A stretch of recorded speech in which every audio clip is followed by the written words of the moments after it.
Hey friends, Leigh Brown here with One Community Real Estate, and welcome back to Real Estate from the Rooftops. I'm having to record my intro separately because frankly, my guest on this episode, we just dialed in, and her breadth of knowledge and expertise in the investor side of real estate and in her advocacy for housing providers. I'm learning how to stop saying landlords and say housing providers like Stacey Johnson-Cosby will do in this episode. So get your notepad, get your ink pen. I wrote down all of these notes while she was talking. You're not going to want to miss this. And I can't wait to hear what you think of Stacey and the amazing work that she's doing. So before you dial into the next gap, hit pause, hit subscribe in 5 stars because you don't want to miss any more of this. And check out this amazing woman. So tell me what we're talking about today, because Tracy said we should know each other because we're both big nerds when it comes to legislative things and property rights. And I want to know more about what you do. I know your sister is the Queen Safety Lady, and she is totally planting her stake in that, and I love it. So tell me about you. Well, my goal, okay, I'm a real estate agent like 33 years. So I've been licensed 33 years. I'm licensed in Kansas and Missouri, so I sell houses. And I like that, do well at that. But somewhere along the line, you start seeing things happening in the community and on the sidelines. And so the thing that's getting my attention nowadays is the fact that private property rights are under assault. And there are a lot of the socialist tenant movements. I don't know if you get to see those. Do you see them? You have to watch what happens in California, right? Because what happens in California bleeds out across the country. It hits your area on its way to my area. And we have a lot of colleagues that they'll just say that would never happen here. But when it enters the public discourse, it becomes something that can happen there. And we see the arguments here, especially right now, pandemic wise, people can't pay their rent. So they're running into the space of we shouldn't have to, and government should provide free housing for everybody. And why do you need to own anything? And it turns into a really negative conversation, because if you lower the bar to what they're suggesting, then there's no hope for anybody to do anything for their family or for themselves. And growth is good. And not only that, but someone like my husband and I, 25 years investors. So we're landlords or housing providers, as we like to call ourselves. My husband retired about two and a half years ago. A lot of our income is generated from our rental properties. And so it's a source of retirement funding, and that will be mine as well when I stop selling houses. And so it's important not only from a tenant's point of view, from needing somewhere to live and being able to make their payment, but it's important from our point of view. And in our industry, I forgot what the percentage is, but a large number of real estate agents are also investors. And that is something that we need to preserve our income, but more importantly, our housing market. I did a survey. I started an organization here in Kansas City, in our Kansas City area, and we're an alliance of housing providers. And so that means we have landlord organizations. I have the leaders of those groups with me. So that means landlord organizations, that means property management organizations, realtors, and what am I missing? Investor groups. All of us are at the table, and we're looking at all the things going on, because what we do and what's important to us is preserving housing, the industry as it is. And so I did a survey of our members, and probably about 40% said that because of the lack of income and the eviction moratorium, they will sell their properties. It's going to devastate our rental housing market, and it just will.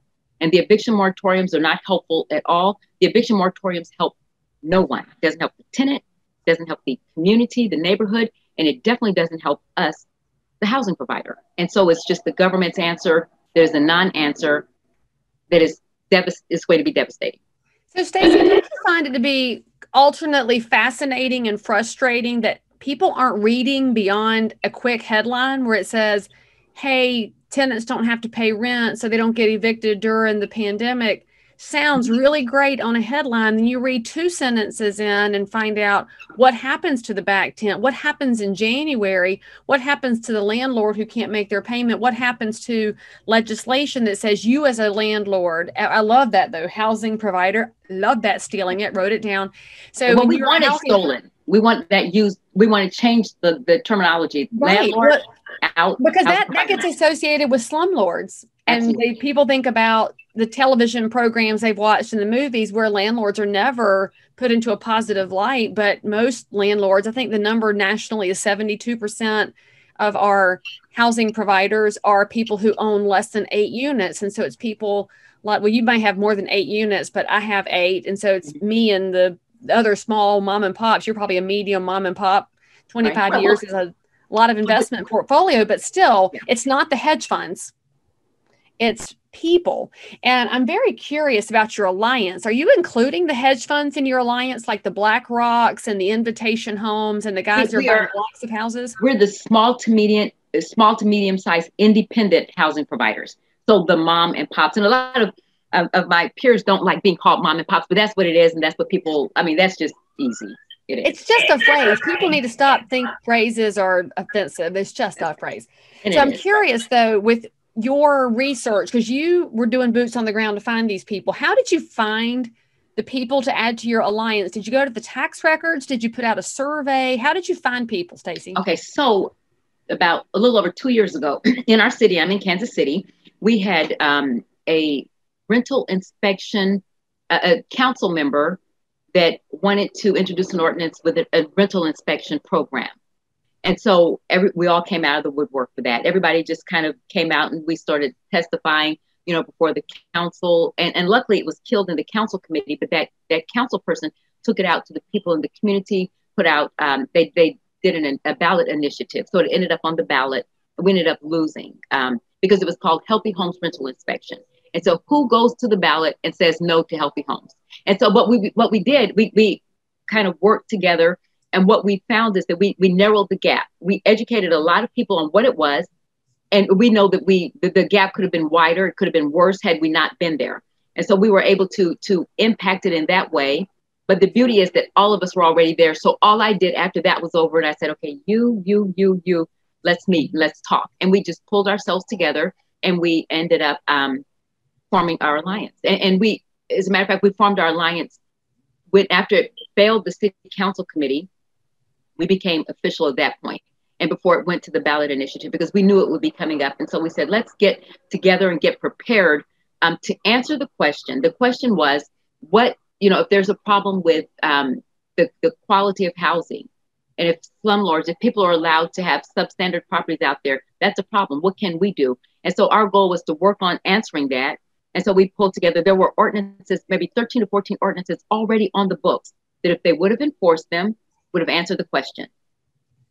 They were already on the books. And there was also another rental inspection ordinance out there too. And so we're trying to go around and say, hey guys, it's already here, but that doesn't work. And so we were trying to be proactive, and then that got on the ballot. And so we turned to a campaign. We actually formed a campaign, and because of the realtors raised over $100,000 for that campaign. And we, again, like I said, we lost, but we closed the gap in what was expected. And we educated a lot of people. And the beauty is we made lemons out of lemonade. We made lemonades out of lemon. And we ended up together. How many of your council members knew about those existing ordinances that were on the books that you guys did the research on? Well, did it matter? It didn't matter. I'm just curious, because you and I both know our elected officials are, to their credit, they're buried in a million different topics from a million different directions, and nobody goes back and looks at old regulatory affairs and old legislative items on the books. But that's a problem. That's a problem. If they're there and if they're considering, and the person who chaired that housing committee is now our mayor, he didn't, I mean, they don't know. As a matter, just full disclosure, I ran for council our last election a year and a half or 2 years ago. I ran, but it's a long story why I didn't win. I should have been there. And I'll tell you, this is kind of a political aside. If I happen to be a Democrat, and I'm not a Democrat nor am I a Republican, I'm independent. If I was a Democrat, I'd be on the council this day, representing the voices of our housing providers. But it's a nonpartisan situation. But they had to find a Democrat to run against me in a Democrat city. So in any event, I am, as an independent, just marginalized in many ways. But more importantly, it just energized me to make sure I still represented the voice for the housing industry, because that it wasn't on our council before. It's not there now. And at a time when our city says that we're in a housing crisis, they need to do their homework. You asked Leigh why they don't, how many of them knew about it. Every single one of them should. And if nothing else, after we alerted them to it, they should have said, oh, okay, never acknowledged it. including, like I said, our current mayor. It's just like it's over their head. It's like, and this is clear to me. You see it, you hear about it, but it is clear to me. If they have an agenda to do something in a different way, it doesn't matter what the reality or what the facts are. And that's unfortunate. So I am working like I always have from the outside. And so I have our group and among our KC Regional Housing Alliance and our member organizations that represent probably well over 100,000 rental units in our region. And so the way I'm positioning us and we position ourselves is we're the voice for housing providers. And we make ourselves available for our council members and our state, any state legislative officials, county, anyone. We make ourselves available. If you're doing something housing related, housing policy, you have a question, call us, ask the question, bounce it off us first and say, hey, is this a good idea? Or how will it impact you? Or what do you think about this? They don't do it. And so we have to insert ourselves into the political discussion in other ways. Okay, so how do we replicate the alliance that you've put together in your area with all of these really different viewpoints and different stakeholders with common goals in mind to speak information? And so I hate to say speak truth because people use that to define truth, but to speak information to situations that are at hand without creating bad legislation to fight. Because as you said, people came out of the woodwork to find their voices together, and that's how you created the group. How do we do this elsewhere, Stacey? Because this needs to be replicated. What you're doing is crazy important. And I look at what we do as realtors. You know, you and I do the work with the realtor associations. We work for property rights, but too often our elected officials look at us as just talking for the realtors, when in reality, you and I speak for the buyers and sellers we serve and for the buyers and sellers of the future. And when those buyers and sellers and property owners come to the table with us, we really fade into the background because they want to hear their anecdote. So how do we take your success and next level it and roll it out across different states? I mean, I want one here because I'll tell you, we're having a conversation just this morning. I'm on the North Carolina Housing Finance Agency, and our focus is low-income housing because you've got to have solutions across the price point and socioeconomic spectrum. So we're looking at the coming foreclosures because of the moratorium and how it's going to hit people. How do we reach those housing providers throughout the state because they are not in the National Association of Housing Providers? They're not in everybody's database because many of them are owners of 1 and 2 and 4 units. They don't own blocks. They own grandma's house that they kept as an investment property. That's their extra cash flow. So I'm just sitting here thinking, golly, Moses, I need you in North Carolina like yesterday so that you can help build this out. But I'm so curious what your thoughts are now that you're in it. You've got 100,000 units. That's huge. That's a lot of doors you're speaking for. It is. It's so interesting you say that. So one of the members of our REA group here she said the tenant organizations, and that the socialist tenant organizations, People's Actions and all of them, the ones who we're basically nowadays having to push against, who are the ones who are fighting or that our current battle against private housing rights are against. She said they're so organized and they're national and they have cohesive messages and they can speak with one voice across the country. She said, why don't we have that? And so leave it to Stacey to look for a challenge. And so we are building that right now nationally. And I'm going to invite you to join us. And so what we do is we meet like every Friday at this point, and we are literally grassroots trying to build it. We're creating like what we did here locally. We want to create that nationally so that when we speak with one voice across the country, that we have a coherent message and that we're all saying the same thing. And maybe then we'll get some of the traction that the tenant groups have. Because every time you turn on the news, just this morning, Tracy sent me a message, hey, on CNN, someone's talking about they're going to be, they lost their job, they're going to be evicted. Their stories are out there. The tenant side of the stories are there. What about us? What about the 30% of the members in my survey who took the survey who said that they can't even make their own mortgage payment? And then now, because of the eviction moratoriums, specifically the CDC eviction moratorium, not only must they make their payment and cover and protect their home, but now they have to take care of those 2, 3, 4, 5, 6, 8 tenants that they have and cover their living costs too.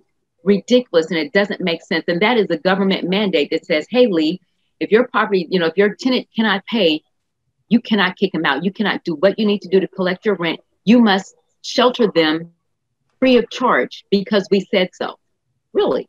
Any of you viewers that are watching this video, what you should know about the way this works is it's not just the rent money that we miss as housing providers. If your heat goes, by law, we have to provide heat.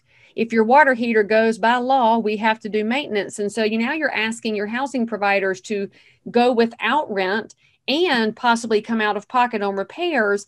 And we're not talking daddy warbucks. We're talking normal people who are managing cash flow and may have a little bit of an emergency buffer, but that reserve doesn't last forever.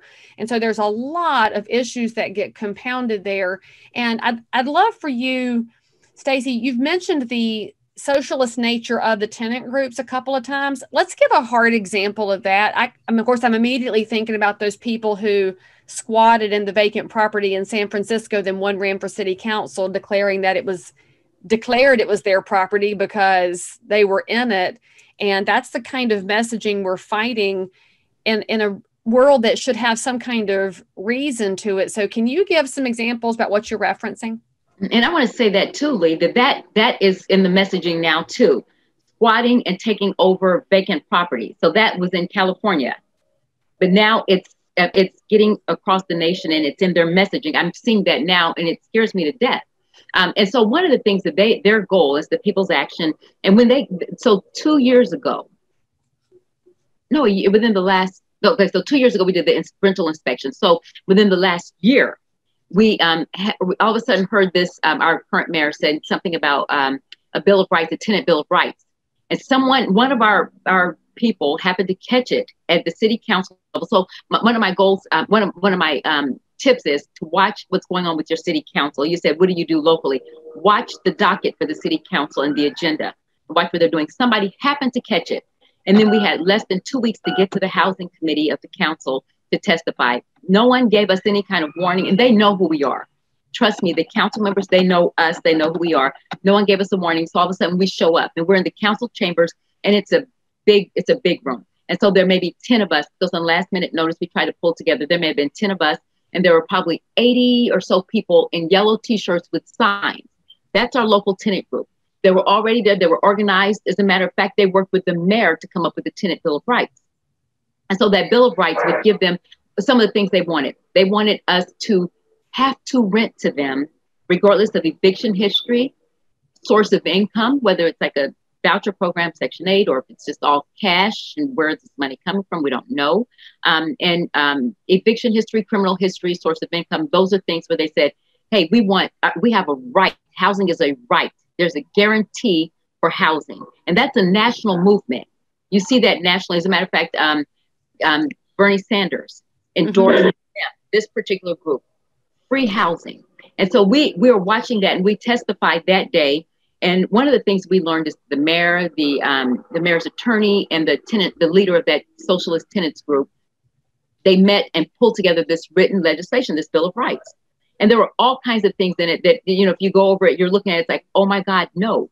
And so anyway, they got together to work that out. And so during my testimony, I said, we want a chance. We should be at the table too. It shouldn't just be, the policymakers and the tenants. We want to be at the table too. And so we got that agreement. As soon as the meeting's over, I go over to the mayor's attorney. I said, we need to make an appointment. She was gracious and agreed. And we went over to the leader of the tenants group. They call themselves Conrads and tenant leaders. That's what they call themselves. They really do. And out loud in public with pride. If you look at if you go to the hashtag rent strike or cancel rent, you'll see some of the groups around the country, these tenant organizations, they're organizing for unions. So I went over to her and said, okay, let's meet. And she said, Stacey, you stay over there and do your thing. Leave us alone here. It's like, really? That's the spirit of cooperation. When we are two sides of the same coin, tenants and the housing providers, we need each other. One can't work without the other. We must have each other, but they have to set it up in their mind and their policies. There has to be an enemy. We are the enemy. We are the greedy profiteers. We are the, what is the last thing called? We are the oppressors. All of those. And just that language, and it's very clear, it's out there. And we have people, policymakers at state levels, federal level, and local levels that agree with them. And they're making our policy. So with the Tenant Bill of Rights, we ended up going on a whole tour. We met with all of our council members one-on-one. We met with the mayor's attorney, and we worked on changing their document. and getting it. And we were able to blunt some of the hard things in there. There were there was language in there saying we were a racist city and all kinds of negative things that if anybody's looking at this, they're thinking, why would I move to Kansas City? Why would I do business there? And so we were able to get a lot of that out and some of the negative things. Now we can't force a landlord to take a Section 8 voucher if they don't want to. We were this close to getting that done. And so anyway, we ended up pushing and pushing. We ended up with the second meeting of the council, the committee, they reconvened. And this time the room was tilted. And we had probably over 100 of us in the room and a handful of them in the room. And then the mayor, smart, and this is the one way he's smart, in the beginning, he said, how many people are here to speak against the Bill of Rights? The overwhelming majority of us, we got ourselves together and got the word out. We were there and we were represented. And then their group was smaller. So it was clear to them that we are here. And we came out, we turned out in big numbers the second time because our network is strong now. We're together and all we have to do is put the word out to the leaders and it gets out to all the members. And so anyway, I forgot what your question was, but the examples of social. Well, I mean, this is an example right here, though, because it's the belief that all of the rights belong to one side. And they're creating that. We know that's not true. We know that all of us are just as important, but they are creating that, and that narrative is catching on. So their national platform, they want 12 million public housing units available across the country. So what they want projects. They want to create the projects again. And in so many of our cities, they've been known to not work and they've been demolished. Ours are gone. And then there are other cities across the country. And we were just reading in papers locally and on the website locally where there are situations in Indiana. There was a project there that they're moving the people out. They had to move people out. And a lot of them are older, 100 people. They had to get out of there because the building is not in safe condition. That's the government for a landlord. You want that again? In Indiana, 250 people have to get out of the building because it's unsafe. And that's happening all over the country. So government is not a good landlord. Government does not do landlording really well. But that's what they want. And to get there, to get the 12 million free government-owned public housing projects, which, by the way, will be in suburban neighborhoods. They want to go into wealthy white neighborhoods. It's kind of a reparation for all of the things that have happened in the past.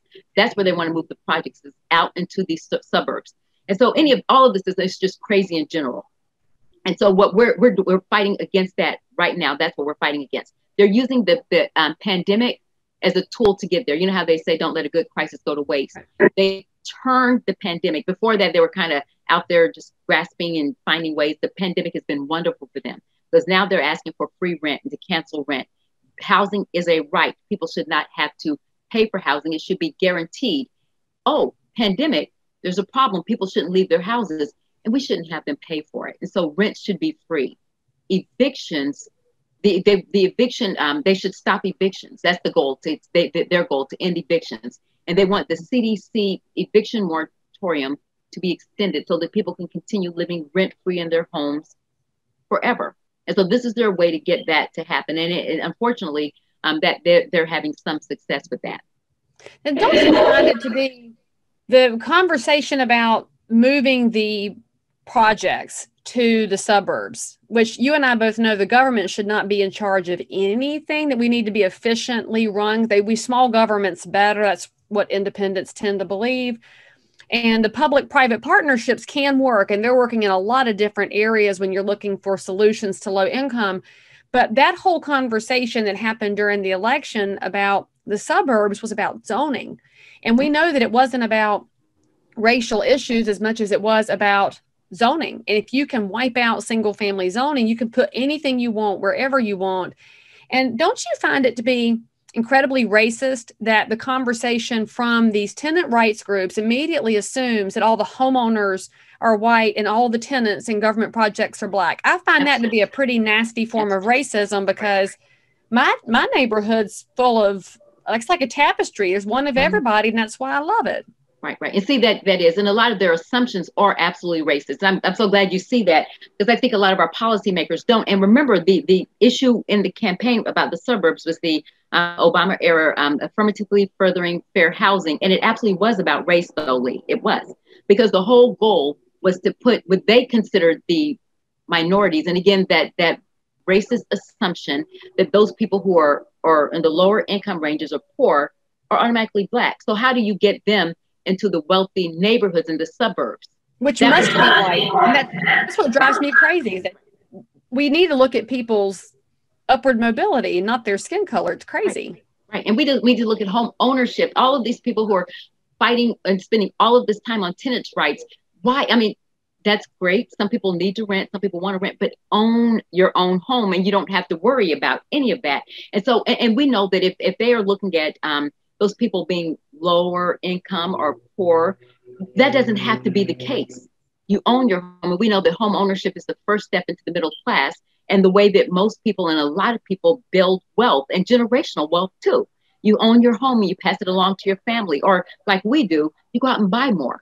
And so, and then that is an empire, a dynasty, and a legacy that you're passing on to future generations. My husband and I, we don't have children.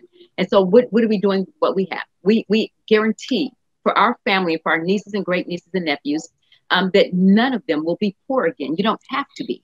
And so our properties, and we're trying to think of the best way to do this, will be left for our nieces and nephews to have for a long time. So that income coming from those properties, and then just building the equity and the value of those properties, that's in our family. That's our family legacy for our nieces and nephews and great nieces and nephews. And we are deliberately doing that. I want more people to do that. Everybody's not stuck being a renter or a tenant and always have to fight for tenant rights.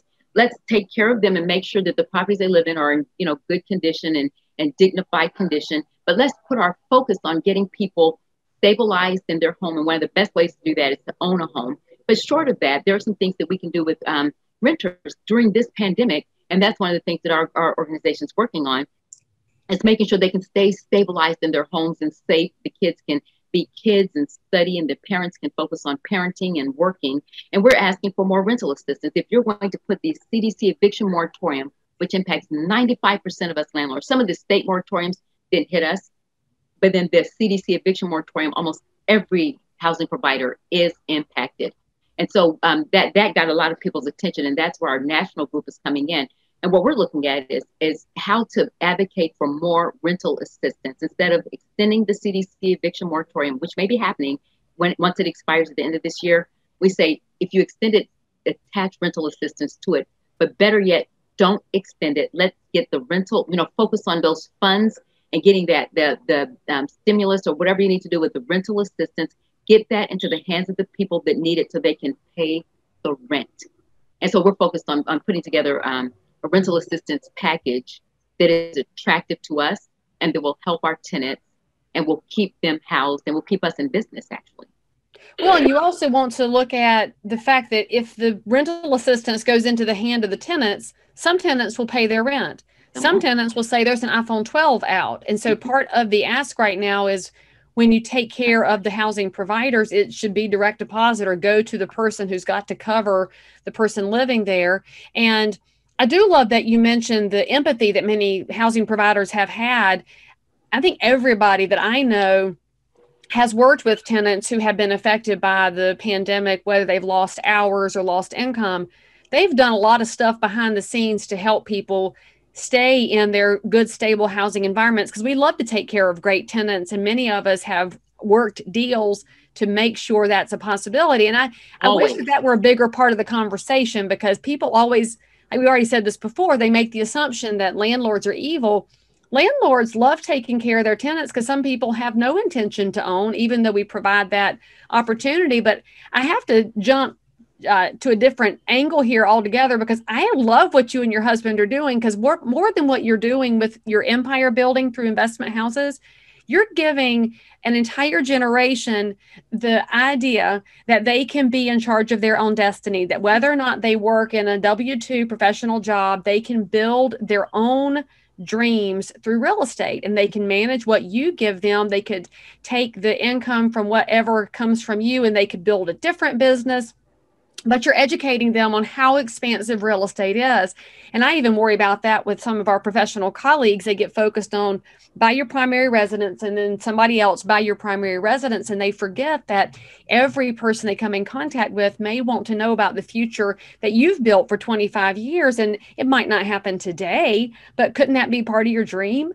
I mean, we have access to so many different pathways. And I love that you're educating that next generation that this is what we've done. We want y'all to take this and go next level with it. That's huge. It's not about hoarding the money. It's about sharing the knowledge. And they've seen us. They've seen my husband go cut the yards. Like he'll cut on a Saturday, maybe 10, 12 yards, whatever it is. He'll go out and cut yards. They know that he's doing that. They know when we're talking to tenants and stuff. And you know, like you said, we're the government as a landlord is not going to be like us. Like, you know, if someone's a little late on their rent, we're going to work it out with them. And neither is that corporate landlord, the Wall Street landlord you're talking about. And if we're out of business and we end up selling our properties because of losing the income during the pandemic or whatever, that's who's going to come in and buy it up. It's going to be those corporate landlords. So they need to keep us in business. So that's what we keep saying, keep us around. And we are, of course, compassionate because we are just like our tenants.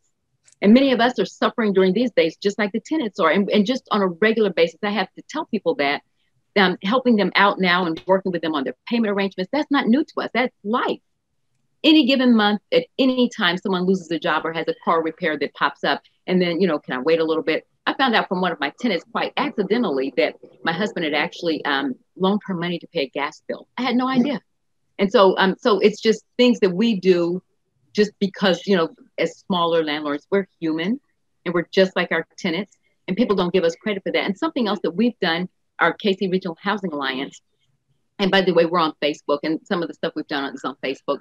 We just this past week, last Thursday, we did an event, a resource summit, because we know that people, for some of the CARES money is disappearing at the end of the year. It's going to be gone. It needs to be spent. And that's for rental assistance, utility assistance, mortgage assistance, money's out there for food. We partnered with the United Way. And we said, you know, you have money that needs to be spent. A lot of people don't know that there are resources out there. And so if you need to pay your rent, get the job, get the resources. So we did a virtual resource summit on Zoom. And we also went live across Facebook. And we had, I don't know how many hundreds of people with us that day, where we had organizations saying, I do have, you know, funds for utility assistance, and here's how to reach me. I have rental assistance, mortgage assistance. Here's how to reach me. Go to this website, call this number. Here's how to go. And the library will help people fill out applications. If they're online applications, the library will work one-on-one to help people fill it out to get assistance. So all of this money is out there. The assistance is out there. So what we did is, like we normally do as an organization, we put the word out to our peers and said, hey guys, come join us so you can know that's out here. Bring your tenants and other organizations that serve people. I put it out to our school district that has homeless students. I put it out everywhere. We tried to get the tenant group to put it out. They didn't, because they don't care about people having rental assistance. They ignored me. They absolutely did not post it on their social media. I sent a direct response. If your goal really is to help tenants, here's a way to help keep them in their home with rent paid. They didn't join us on that. So we did that event virtually. To this day, Leigh, I'm getting calls saying, you know, I need help with rental assistance. Like, okay, I don't do that. I don't provide it. And then I point them back to our Facebook page that has the video of the event. And this summer, a few months ago, we did a job fair. You know, we were hearing people having problems with the evictions and losing their jobs. We did a job fair, and the focus of the job fair were jobs that paid $15 an hour or more. Because again, people are saying that's the living wage or the wage they need to have. And, you know, we need to raise the wage. No, you don't. There are jobs out there. We had almost 30 employers representing over 300 jobs that are available today. They came on the line, and we sat there all day and just from this very desk, and we back to back heard every employer saying, here's what I have, here's how to reach me, here are the openings. And we just did the virtual job fair back to back, and people were out there. We did that Facebook Live, and we were on Zoom, and they're typing questions in the chat. You know, if you have a criminal record or a felony record, you know, do you hire? Do you hire people that are 18 years old, or do you need to have experience? They're asking those questions, and in real time, our employers were answering the questions. And it's so funny because we know that with jobs that you have to know somebody to get a good job in a good company. So we had the great companies, big companies out there, Coca-Cola, FedEx, and all of those. And our theme that day was, if you know somebody, you have a better chance of getting a job. It's all who you know. And so we literally had our recruiters on that day saying, you know, here's my phone number. So you submit an application and you need to follow up with it. Now I have someone, a recruiter that I can call and say, hey, what's going on? And so we are empowering people, tenants. We're solutions-based. We're business people. You see a problem, how do you solve it? People can't find jobs, let's help them. You know, people can't find the resources to stay in their rental units because they may be evicted, let's help them. We're business people first and foremost, and with a heart. And so we do events like that to help people and do what we can.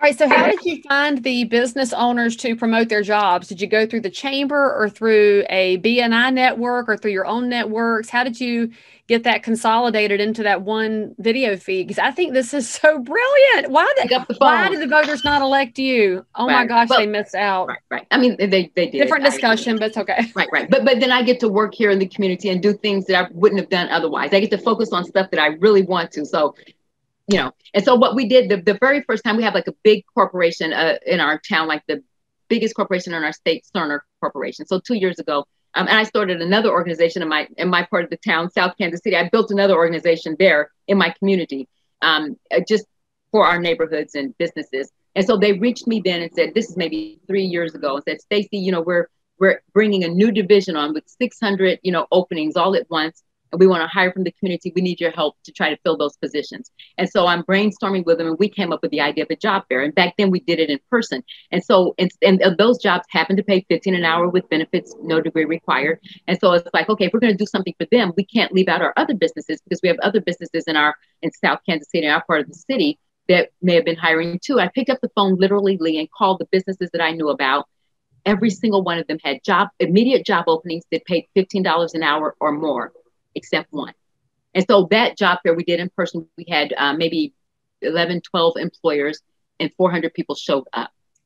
And so this time, another one of our housing providers, Kim, I mentioned earlier with one of our REIA groups, she said she's been seeing a lot of investors looking for people to hire on our rehab projects. And so she's been thinking about a job fair, and we got together and said, let's just do it from our industry. And we did it virtually. And so she put the word out on Facebook to some of the other investor groups, and we got a few of them there. And then I'm watching the news, reading the paper. If I see someone, an employer that's hiring, I picked up the phone, called, and invited the ones that participated before, and just literally I don't say grassroots, but just we looked and saw who's hiring and invited them. And they almost every single person we invited said yes. And all of them had job openings paying over $15 an hour. That magical number, and the jobs are out there, is my point. Well, and everything goes against all the narratives that the public is being fed. I know. Because the public is fed the narrative that tenants don't want to pay. We know as landlords, our tenants want to pay because they know that there's housing being provided.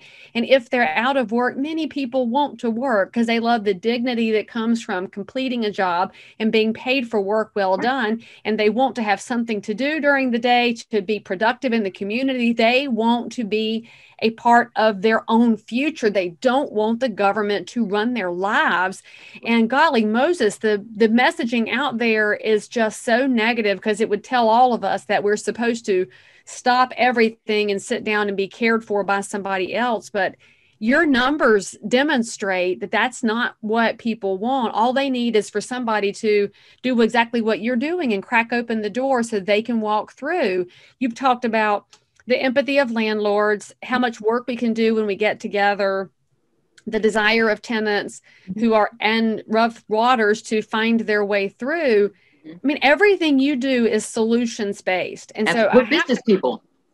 Right. Well, and that's the thing. So let's fix that narrative, right? People think that business people are greedy and we're only out for money. But we also know that there is a glory and a beauty in profit, because that comes from a job well done, and a job well done by its nature takes care of other people and helps them find their jobs that are well done too. So you get to have better tenants when you help your community. You have a stronger real estate business when the economy is strong and employers are happy in Kansas City. So I have to ask you a big picture question before I let you go here, because I could think I could talk to you for like days, because you are freaking amazing. So when you become like the queen of the world, what would you suggest to anybody watching this, whether they're a realtor who's trying to figure out how to protect their community from negative policies and they want to provide opportunities? I do think most realtors want to be in that space of providing opportunities, or to the landlord who wants to help create this in their market, or to the elected official who happens to watch this that wants to do a better job. What do you think we should focus on as taxpayers, voters, entrepreneurs in local markets? What should our task be in 2021? for us to do what we do best. And to me, that means being a voice for housing, whether it's home ownership or investors and investing in real estate as a way to build and create wealth and generational wealth, for us to make ourselves available to your local, your council members, your state reps and senators, your county legislators. There are a lot of different angles. And so if you pull together, and literally all I did, leaders of organizations that are already out there, it's just a matter of stitching them together. There are some landlord groups that are out there, some investor groups, and a lot of them are on Facebook. And there are property management groups and the realtors. Get the leaders of those groups to the table and sit down and say, okay, what is our first order of business? And I'm going to tell you, this socialist movement that's out there, it's everywhere. Everyone needs to watch for it. And if you look at those hashtags that I mentioned, you'll find the groups that we're working against, unfortunately, those people who think that everyone wants something for free, who they want something free. And so we tell us those hashtags one more time. It's cancel rent and rent strike. Those are two of them. And if you find those, you'll find the groups in your neighborhoods that are working against private property rights, that their whole goal is to disincentivize real estate ownership. They don't think anyone should own real estate, including the individual homeowner, and especially us as housing providers. We're, profiteers. We're just the oppressor, the profiteers, and it's profit over people. But they don't know their profit is our income. That's how we live.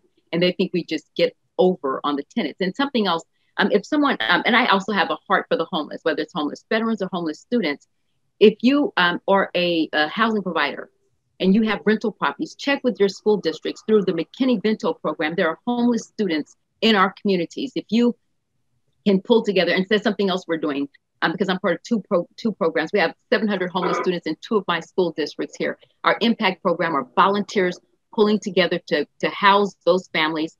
I mean, we're replicating a program that has a 95% success rate, and within 3 years, housed 600 and something homeless students. We're replicating those in our district. They're helping us. But one thing that we have is a shortage of affordable housing. Let us create that housing. And so if you have housing available in a district to rent, call the district and talk to the McKinney-Vento, the person who helps homeless students, and said, how are your families finding homes? What my husband and I ended up doing is we couldn't find anything in our district, because I get the call, Stacey, we have a family that's been through the classes. They're ready to be housed. They're ready for their second chance. We had nothing out there. So my husband and I pulled together some investors, and we're buying the houses that came up on the market. They come up on the market. And my husband and I bought one a couple months ago. And as we renovate it, we're inviting our families to watch us so they can learn how to do that. So that's a project that serves 2 purposes. But we bought a home for one of our families. So when that's ready, one of our homeless families is going into that. And so every district has those. So if you have properties, reach out. And veterans, the same thing. Veterans are important to me too. Have a family full of them, both parents and sisters and all that. And so anyway, just there are places for you to find opportunities. But I think it starts by pulling together and getting an agenda in place. And the biggest agenda is already out there watching for us, the social. If you look up People's Action, that is the big national group that all of these other groups fall under. And you'll see their manifesto online. The People's Action is the housing guarantee. If you read that, after you get up off the floor, after you read it, and close your mouth up and gather yourself together, that is what we're working against. That's the biggest threat to private property ownership. And a lot of, you see the Socialist, AOC and all of them, that's what they're working from. And Bernie Sanders and Elizabeth Warren, that's what they're working from. And it's filtered down. We need to watch where that goes and watch the legislatures, our state, watch their housing committees and your local council committees and see what they're doing. And that gets you your agenda. But know that those people, that the Socialist, Tenants, rights groups, they're everywhere. And they hit us like a brick 2 years ago, but we're responding and we're having some success. And these programs that we're doing paint the picture that we're not what they paint us to be. We're helping or trying to help them. Stacey, you're ridiculously amazing. I am so grateful to your sister for introducing me to you. And for anybody that's watching this and wants to learn more from you, maybe they want to buy real estate in Kansas City. I know you sell houses, and I don't know where you have time for all these things. I thought I was busy, but holy smokes, you're like crazy. But if they want to get involved in your organizations, buy a house from you, learn how to invest. If they want to fund you when you run for office in the future, because you'll have a campaign account in the next 2 to 4 years, probably you'll You'll say yes. Look at you. So when something happens in your life they want to support or learn from, what's the best way for people to reach you? They can reach me by phone. They can text me. The text is probably easiest. It's 816-591-5921. Again, 816-591-5921. My email address, I'll make it easy, is the KC Regional Housing Alliance at gmail.com. So KC Regional Housing Alliance, and that's where we are on social media as well. If you want to look at our Facebook page and see what we're doing. And then the national group that I mentioned, it's the National Housing Provider Coalition, and that is on Facebook too. And we're building that group from the ground up.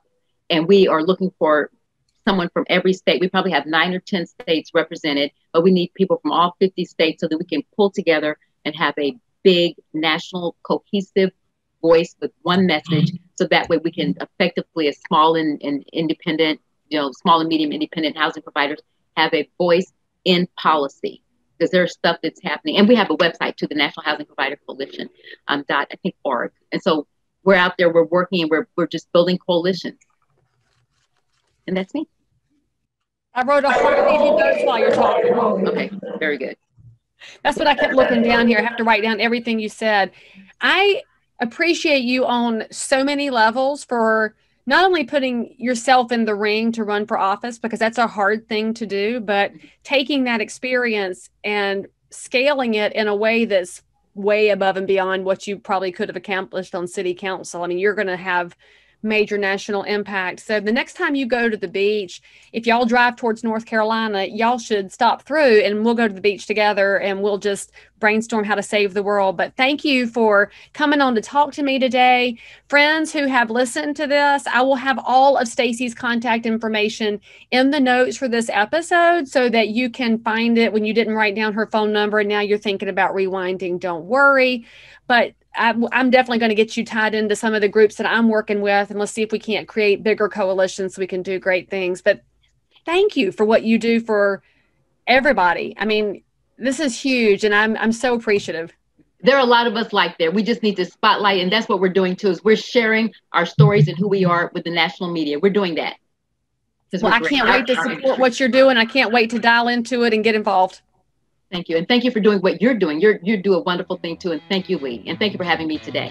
Well, I can't wait to meet you in person soon, and please keep going, keep battling. I will. I promise I will. All right. I'll see you soon. Thank you.